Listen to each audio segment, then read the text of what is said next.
artists. I hope you're enjoying my videos. Remember to like and subscribe. You can find me also on Instagram at ArtStudio5, the word 5, F-I-V-E.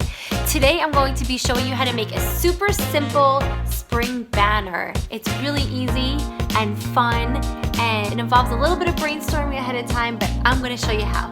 Come on with me.